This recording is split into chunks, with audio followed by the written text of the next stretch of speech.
നിങ്ങളുടെ favourite shows ഇനി ഒരിക്കലും മിസ്സാവില്ല. ഇപ്പോൾ C5 കാണും നിങ്ങളുടെ ഫേവറേറ്റ് ഷോസ് തികച്ചും സൗജന്യമായി. വർമ്മ സാറിന്റെ മോളും കൂടി കൂട്ടത്തിലുണ്ടെന്ന് പറയുമ്പോ കാര്യത്തിന്റെ സീരിയസ്നെസ് സാറിന് മനസ്സിലായോ? എന്റെ തൊപ്പി തെറിക്കും സാറേ. എനിക്ക് കുടുംബവും കുട്ടികളൊക്കെ ഉള്ളതാ. താനിങ്ങനെ കിടന്ന് കരയാതോടോ. ഒന്നുമല്ലെങ്കിൽ താനൊരു SI അല്ലേ? എടോ, ഇതൊക്കെ പുറത്തെറിഞ്ഞു കഴിഞ്ഞാൽ തന്നെക്കാളും പ്രശ്നം എനിക്കാ. ഇല്ലാത്ത ആക്സിഡന്റ് ഉണ്ടാക്കി അമ്മാവന്റെ മോളെ പ്രതിയാക്കാൻ ശ്രമിച്ചു എന്നെങ്ങാനും അറിഞ്ഞ അമ്മാവൻ എന്നെ വീട്ടിൽ തന്നെ ചവിട്ടി പുറത്താക്കും. പിന്നെ റതിക ഞാനങ്ങ് മറന്നാ മതി.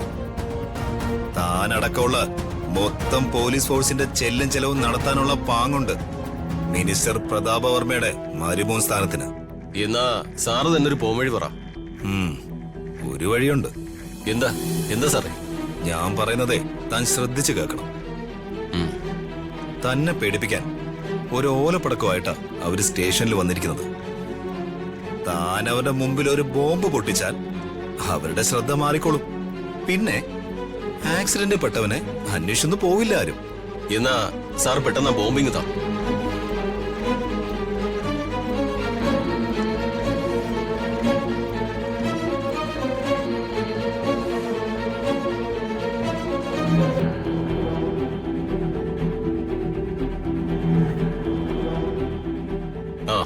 ശരി സാർ. എന്നാലും മാഡം ഇങ്ങോട്ടൊന്നും വരേണ്ട കാര്യം ഉണ്ടായിരുന്നില്ല. രാജുവിന് വേണ്ടിയല്ലേ, എനിക്ക് വേണ്ടിയല്ലേ രാജു ഇതൊക്കെ? മാഡം, രമ്യ, ഋതുമയോട് എല്ലാം പറഞ്ഞു രാജു. എനിക്കും മഞ്ജു ചേച്ചിക്കും മാത്രമല്ല, രാജുവിന്റെ വീട്ടുകാർക്കും ഇപ്പൊ ഇതൊക്കെ അറിയാം.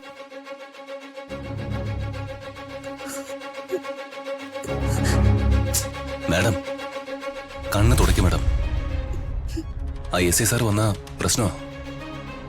അയാൾക്ക് എന്തെങ്കിലും സംശയം തോന്നും.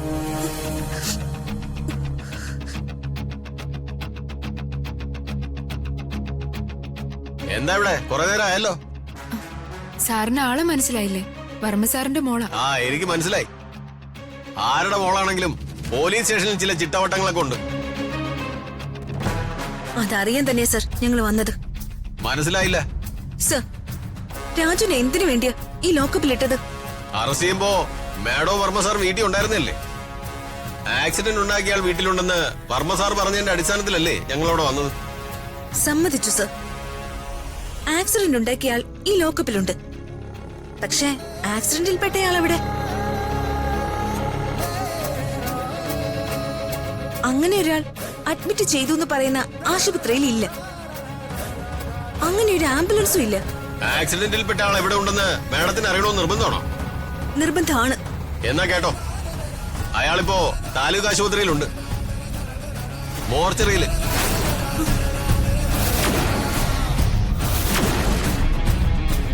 മനസ്സിലായില്ലേ? ആക്സിഡന്റിൽപ്പെട്ട ആള് മരിച്ചുപോയെന്ന്.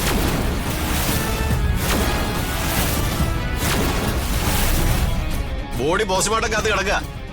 അതിന്റെ റിപ്പോർട്ടിങ് വന്നോട്ടെ. കേസിന്റെ റേഞ്ച് മാറും. കൊലക്കുറ്റ ചുമത്താൻ പോകുന്നത്. ആക്സിഡന്റ് ഉണ്ടാക്കിയത് ആരായാലും. ഡൗൺലോഡ് ചെയ്യൂ C5 ആപ്പ്. കാണൂ എല്ലാ എപ്പിസോഡുകളും സൗജന്യമായി.